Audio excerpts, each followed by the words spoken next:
The flight attendant shifted, glancing between them. "Ma'am, we need to prepare for takeoff. Please take your seat." The woman hesitated, staring at Captain Carter as if expecting him to back down. But he didn't. He didn't have to. Slowly, without another word, she turned and dropped into her seat, her face unreadable. The flight attendant nodded, then stepped away to make final preparations for departure. The murmurs in the cabin faded. The passengers settled back into their seats, the tension still lingering in the air.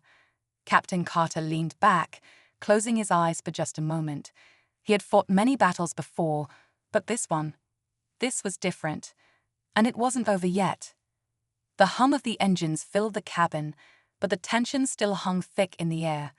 Captain Carter kept his posture straight, his hands resting calmly on the armrests, but inside, his thoughts were racing. He had faced hostility before, on foreign soil, in high-stakes missions, even in moments of deep personal loss.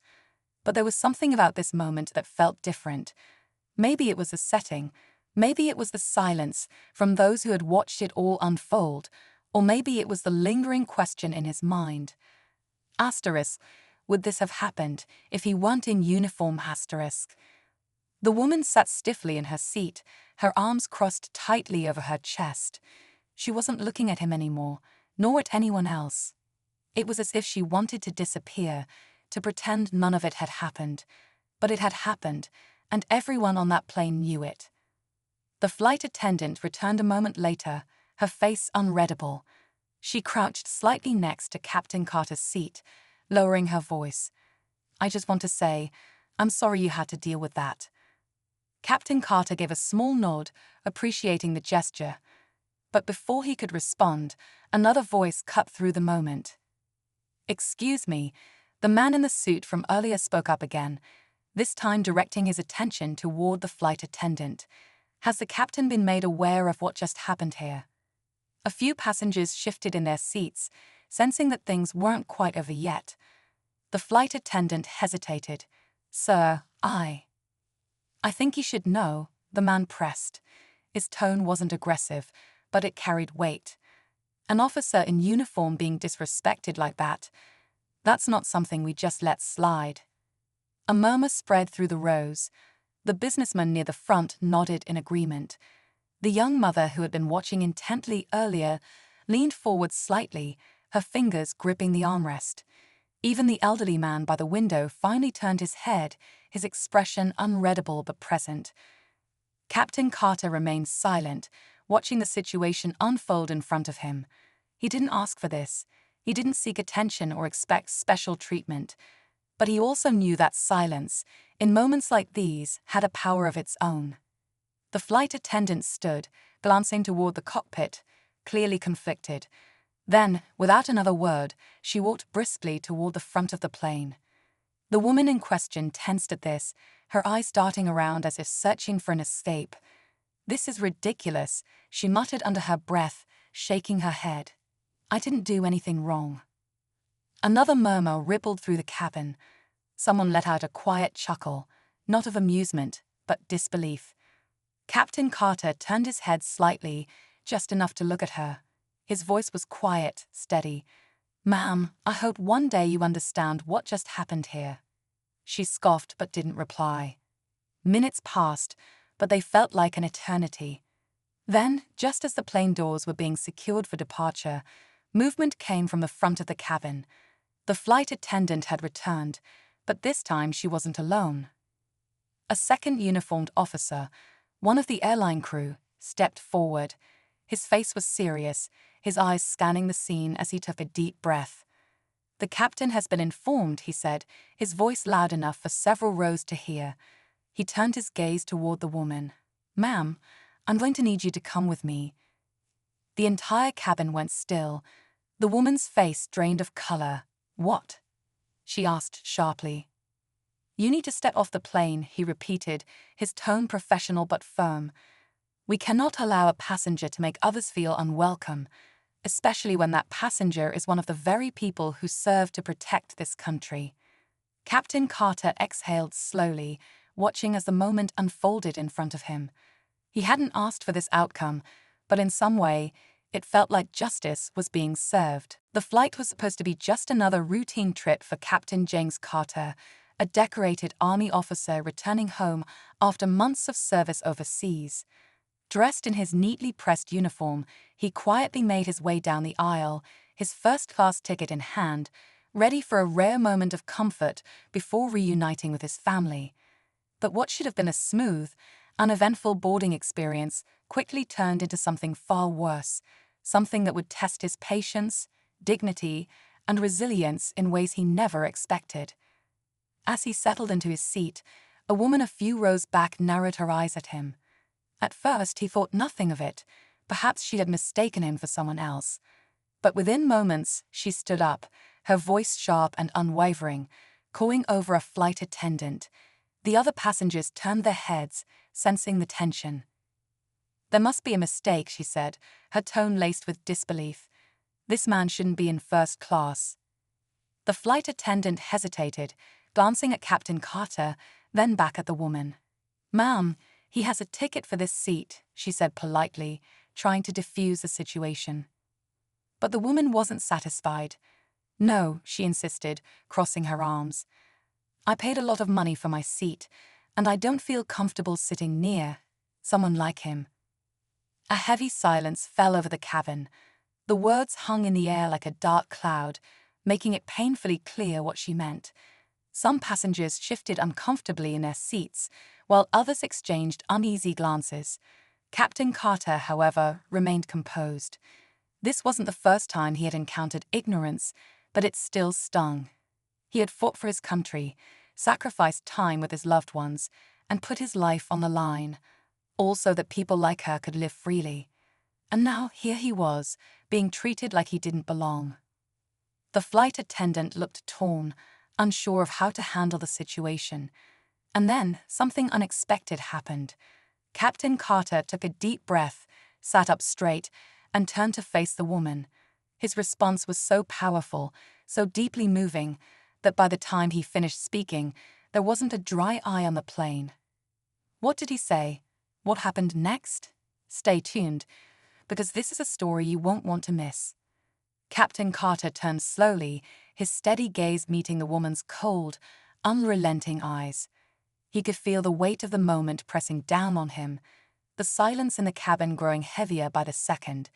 Every pair of eyes in first class, and likely even beyond, was locked onto him, waiting to see how he would respond. The flight attendant shifted uncomfortably, clearly torn between maintaining order and addressing the blatant disrespect. But Captain Carter had faced far greater challenges than this. His years in the military had taught him patience, restraint, and most importantly, the power of standing tall in the face of adversity. "Ma'am," he finally said, his voice calm but firm, "I assure you, I'm exactly where I'm supposed to be." The woman scoffed, shaking her head. "People like you don't belong in first class," she muttered, just loud enough for those nearby to hear. A quiet gasp rippled through the cabin. A man a few seats away shifted in his chair, clearly uncomfortable. A young woman near the window glanced between the two, eyes wide with disbelief. No one spoke up, perhaps out of shock, perhaps out of fear of escalating the situation, but the tension was thick, unrelenting. Captain Carter took a deep breath, reminding himself of who he was. He wasn't just any passenger. He was a man who had served his country with honor, who had seen battlefields most people could never imagine, who had watched his brothers in arms make the ultimate sacrifice. He had faced enemies in combat, but this was a different kind of battle. Still, he refused to let anger take hold.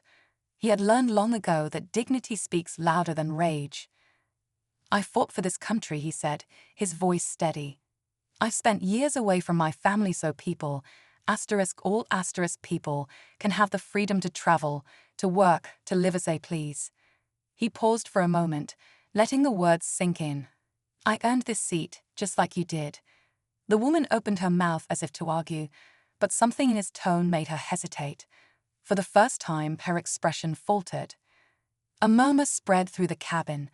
A man in business attire glanced at Captain Carter, then back at the woman, shaking his head in quiet disapproval.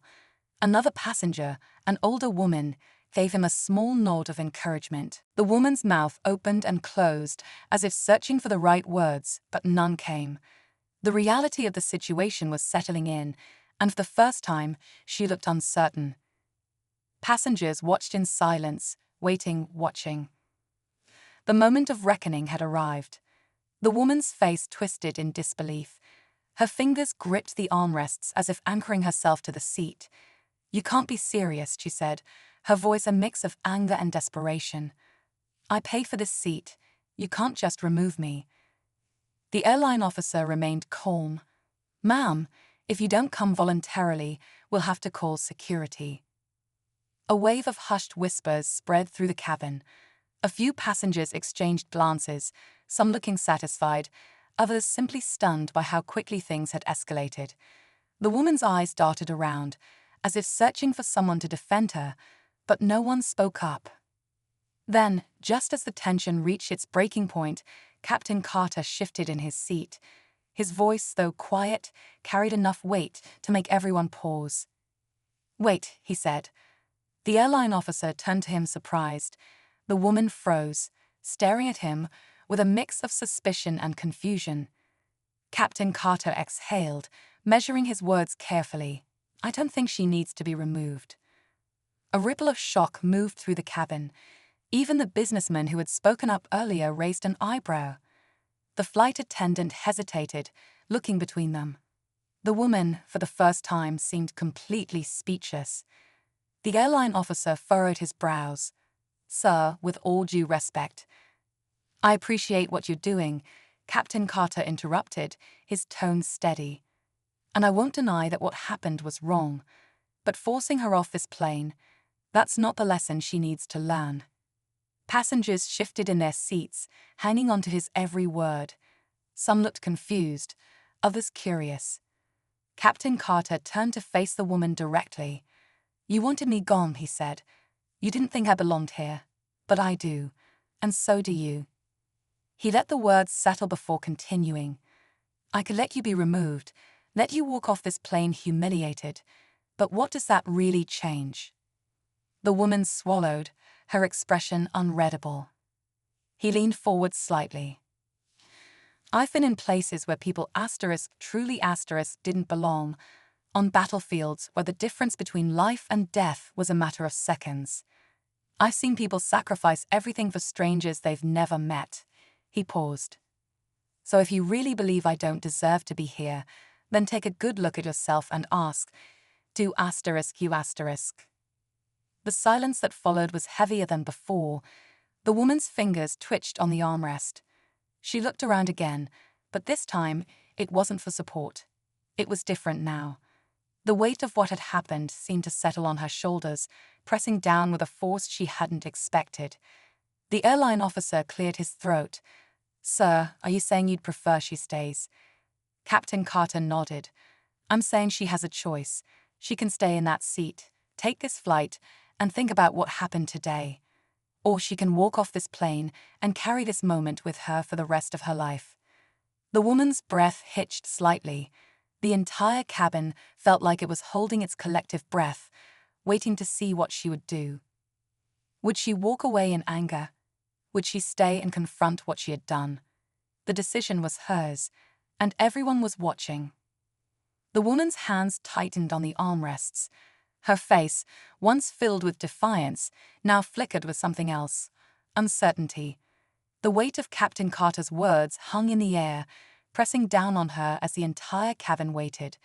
No one spoke, no one moved. The choice was hers, and she knew it. Her eyes darted toward the aisle, then back at Captain Carter. A part of her wanted to lash out again, to hold on to her anger, to refuse to admit she had been wrong. But there was something in the way he looked at her, not with resentment, not with triumph, but with quiet dignity. He had given her an out, a moment of grace she hadn't earned, and that made it even harder to ignore. The airline officer stood firm. "Ma'am, what's it going to be?" A long silence stretched between them. Then finally, with a sharp exhale, she released her grip on the seat. Slowly, almost reluctantly, she settled back. "I'll stay," she muttered, her voice barely above a whisper. A quiet murmur rippled through the cabin. The airline officer studied her for a moment, then turned to Captain Carter. "If you're sure about this, Captain Carter gave a small nod. "I'm sure." The officer hesitated before stepping back. The flight attendant nodded and moved toward the front of the plane, signaling to the crew that the situation had been resolved. The air was still heavy with tension, but something had shifted. The flight attendant cleared her throat, sensing that this was spiraling into something bigger than a seating dispute. "Ma'am, I need you to take your seat," she said firmly. But the woman wasn't done. She turned to the flight attendant, her voice rising slightly. "I don't feel comfortable sitting near him." The air in the cabin grew even colder. Captain Carter's grip tightened on the armrest. He had seen this before, people hiding behind words like asterisk, uncomfortable asterisk, to justify something much deeper, much uglier. The flight attendant exhaled, clearly frustrated.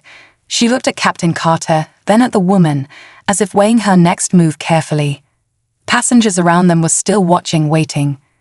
And then, just when it seemed like the situation couldn't get any more intense, a voice from the back of the plane cut through the silence. "Excuse me, but I think you're the one who needs to move." Every head turned toward the source of the voice. The tension had reached its peak, but what happened next, no one on that flight would ever forget. All eyes turned toward the back of the plane, searching for the person who had just spoken. A man in his late 50s, dressed in a sharp navy suit, slowly stood up. His salt and pepper hair was neatly combed, and his presence carried an air of quiet authority.